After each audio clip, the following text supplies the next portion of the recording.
இப்போ நான் உங்களுக்கு தட்டு வடை செஞ்சு காட்ட போறேன். தட்டு வடை வந்துட்டு நல்ல முறுமுறுன்னு வரும். பச்சை மாவுல தான் நாங்கள் யூஸ் பண்ணணும். நான் இதில் வந்துட்டு மா எடுத்துருக்கிறேன். அது மாதிரி கட்டைத்தூளுன்னு இருக்கு. அது கிடைக்காதவங்க செத்தல் மிளகாயை வந்துட்டு எடுத்து இப்படி அடிச்சு நல்லா பொடியாக்கி வச்சுக்கோங்க.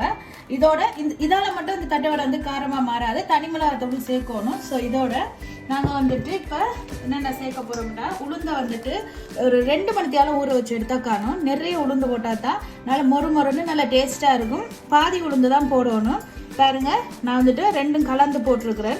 ஸோ என்னோட மிக்ஸ் ஆகிட்டுன்னு 2ம் கலந்து போட்டுட்டேன். இதை நல்லா ஊற வச்சு எடுத்துட்டு இதோட வந்துட்டு நல்லா தண்ணியை வடிச்சு எடுத்து இந்த மாவுக்குள்ள வந்துட்டு போட போகிறோம். இப்போ நான் வந்துட்டு 3 கிளாஸ் உளுந்து போட்டேன்னா நிறைய கடிபட்டா தான் டேஸ்ட்டுன்னு சொல்லிட்டு அது மாதிரி மா வந்துட்டு 4 கப் போட்டிருக்கிறேன். பாருங்க, உளுந்த விட மா கம்மியாக இருந்தால் ஒரு கொஞ்சமாக எக்ஸ்ட்ரா சேர்த்துக்கோங்க. இதுக்கு நாங்கள் இவ்வளோத்தையும் போட்டுட்டு வடித்து எடுத்து போட்டுட்டு அந்த தனி நான் அடித்து வச்ச மிளகாத்தூளையும் போட்டுட்டு தனி மிளகாத்தூள் உப்பு இப்போ வந்து கொஞ்சமாக சீரகம் சேர்க்கணும். ஸோ இதோட வந்துட்டு நாங்கள் இங்கே பாருங்கள் நல்லா அடித்து வச்சுருக்கேன்.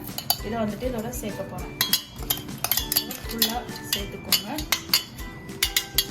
சேர்த்துட்டு சீரகம் போடணும். பெரிய சீரகம், அதாவது சோம்புண்டு சொல்லுவேன்.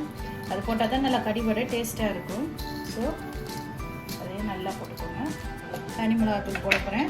உங்கள்கிட்ட காரத்துக்கு ஏற்ற மாதிரி போடுங்க. நான் கொஞ்சம் ஸ்பைஸியாக இருக்கும்ட்டு போகிறேன். இது நல்ல காரமான தூள். ஸோ அளவாக தான் போட போகிறேன். காரம் ஸோ இது போட்டாச்சு. இதோட நாங்கள் இனி மெயினான ஐட்டம் என்ன, உப்பு.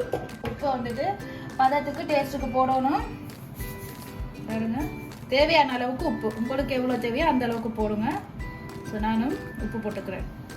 அந்த சீரகம் போட்டோமே நல்ல டேஸ்ட்டாக இருக்கிற வாசனையாக நல்ல வாசனை அடிக்கிறது. இந்த சீரகத்தாலே இது நல்ல வாசனை வரும். இதுக்கு வந்து ஜஸ்ட் கருவேப்பிலை மட்டும்தான் மிக்ஸ் ஆகுது. அது கிடைச்சிச்சுன்னா சின்ன சின்ன நறுக்கி போட்டுக்கோங்க.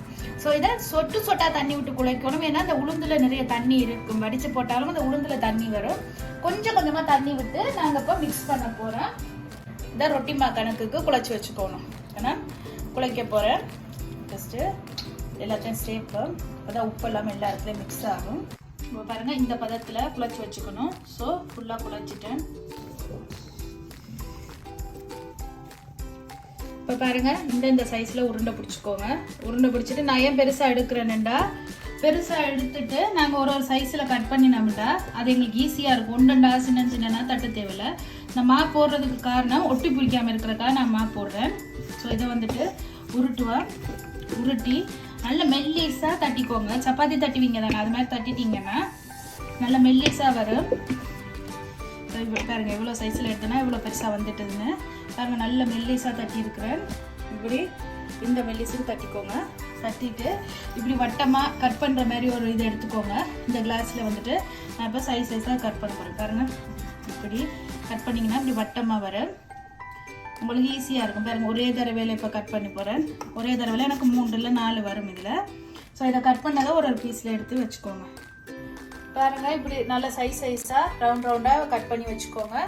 இதெல்லாம் பெருசாக காயாது. அதனால் நான் வந்துட்டு இப்படி தட்டி வச்சுருக்கிறேன். இதை இப்போ மொத்தமாக தட்டி வச்சுட்டு போட்டோம்னா வசதியாக இருக்கும்ட்டு தட்டி வச்சுருக்கிறேன்.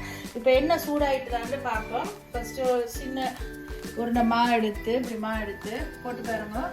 எண்ணெயை விட்டு எலும்போடணும். எலும்பிட்டுதுன்னா அந்த பாருங்க டக்குன்னு எலும்பிட்டு நீங்கள் அங்கே தான் போடுவோம். ஒன்றா போட்டிங்கன்னா அது நல்லா எண்ணெய் கொதி ஏறணும். கொதி ஏறினோட தான் போடுங்க. அப்போ தான் அது நல்லா வந்துட்டு முருகி வரும்.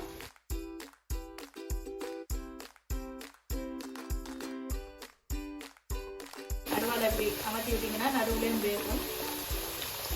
இப்படி பிரட்டி விட்டுட்டு வெந்து மேலே எலுமின காயோட பிரட்டி விட்டீங்கன்னா உங்களுக்கு அது வந்துட்டு நல்லா வசதியாக அப்படியே முருகு வரும். உள்பக்கத்தால எல்லாம் முருகி வந்துடும். காரணம் அதனால பிரட்டி விடுவோம்.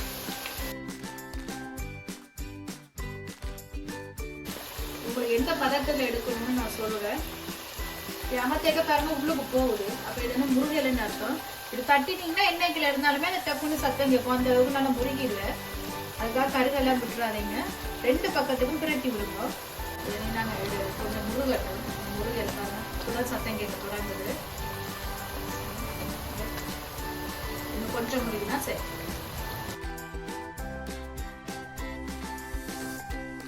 பாருங்க இந்த பொன்னிறத்துக்கு வந்தது. எண்ணி விட்டா கறியிடும். அது பாருங்க இப்ப எண்ணெயில நீந்தது தன்னால பொரிச்சு வந்துட்டுன்னா தன்னால மேலுக்கு நீந்தி கொண்டிருப்பேன். நாங்க நீ இந்த எண்ணெய் அடிச்சு நீ வந்து நல்ல பொன்னிறமா இருக்கு. அடிச்சா சத்தம் கேக்குதா? அப்படித்தான் கேட்கும். ஸோ ஃபுல்லா பொரிஞ்சிட்டு ஃபுல்லா எண்ணெயை வடிச்சிட்டு இப்படி ஓட்டக்கண் சட்டியில போட்டீங்கன்னா அது இன்னும் வடிஞ்சிடும். பாருங்க எப்படி இருக்குன்னு வடிவா. இது என்ன மிச்சத்தையும் நாங்கள் போடலாம். ஓகேவா? இப்போ இந்த பதத்துல தான் நீங்க எடுக்கணும். அதான் உங்களுக்கு காட்டினேன்னா